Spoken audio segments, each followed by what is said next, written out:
বিরোধী দলের আসনে বসার পর থেকে বিতর্ক যেন পিছু ছাড়ছে না জামায়াতের। কিছুদিন আগে দলের এক সংসদ সদস্যের ভিডিও ফাঁসের পর এবার আরেক সংসদ সদস্যের মেয়ের কাণ্ডে বেঁধেছে বিপত্তি। মঙ্গলবার সকালে যশোর শহরের নীলকুঞ্জ সুপারি বাগান এলাকায় জামায়াতের এমপি গোলাম রসুলের বাড়ি ঘেরাও করে বিক্ষোভ শুরু করে স্থানীয় জনতা। তারা এমপির মেয়ের বিরুদ্ধে মাদ্রাসা শিক্ষার্থীদের ওপর নির্যাতনের অভিযোগ আনেন, এমনকি অভিভাবকদের তালা দিয়ে আঘাত করে মাথা ফাটিয়ে দেওয়ার অভিযোগও আনা হয়। আর এতেই ক্ষুব্ধ হয়ে ওঠেন অভিভাবক ও স্থানীয়রা। পর থেকে আপনার এখানে গরম পানি মারে বাচ্চাকে, ছেলেবেলে এর আগেও আমার ছেলেরে মেরেছে, বুঝলেন।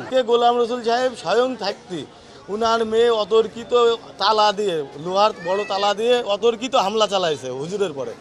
হুজুর মেরেছে, প্লাস আমার বড় ভাবি তার মাইরে মাথা ফাটাই দিয়েছে, 3টে সেলাই পড়েছে। এরপর সংঘবদ্ধ হয়ে এমপির বাড়ি ঘেরাও করে বিক্ষোভ করতে থাকে জনতা। এক পর্যায়ে বাড়ির গেট ভেঙে ভেতরে প্রবেশের চেষ্টা করেন অনেকে, ইট পাটকেল মেরে ভাঙা হয় জানালার গ্লাস। এরপর ঘটনাস্থলে পুলিশ পৌঁছে পরিস্থিতি নিয়ন্ত্রণে আনে। অতি দ্রুত এই বিষয়টা মীমাংসিত হবে আমরা আশা করছি। এই রাস্তায় অধিকাংশ সময় গার্ডিয়ানরা থাকে, বাচ্চারা থাকে। এদিকে উদ্ভূত পরিস্থিতির জন্য অভিভাবকদের দুষলেন এমপি গোলাম রসুল। অভিভাবকরাই তার মেয়েকে আঘাত করেছে বলে অভিযোগ তার।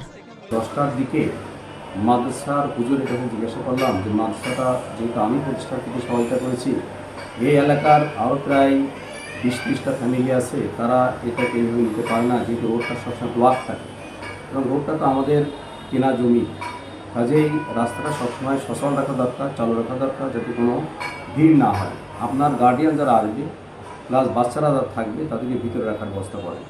এই কথা বলার পরে যে সমস্ত গার্ডিয়ান মহিলা ছিল চারিদিক থেকে আমাকে ঘিরে ধরে এবং আমাকে নানাভাবে নাজেহাল করতে থাকে।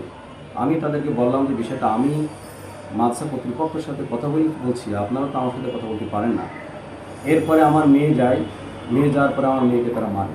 আমি তখন বললাম যে আমার মেয়েটা অসুস্থ, যাওয়ার এক পর্যায়ে আমার স্ত্রী যায়, আমার স্ত্রীকে তারা মারে। তখন আমি এক পর্যায়ে সেখান থেকে আমার মেয়ে এবং স্ত্রীকে সেভ করে আমি আমার বাসার ভিতরে চলে আসি। এদিকে ঘটনা গণমাধ্যমে ছড়িয়ে পড়ার পর তড়িঘড়ি করে বিবৃতি দিয়েছে বাংলাদেশ জামায়াতে ইসলামী। বিবৃতিতে ঘটনাটিকে উদ্দেশ্য প্রণোদিত দাবি করা হয়। বলা হয়, এমপি গোলাম রসুলের মেয়ে মানসিক রোগে আক্রান্ত, দ্রুত আইন শৃঙ্খলা পরিস্থিতি নিয়ন্ত্রণের দাবিও জানানো হয় বিবৃতিতে। ডেস্ক রিপোর্ট, আজকের পত্রিকা।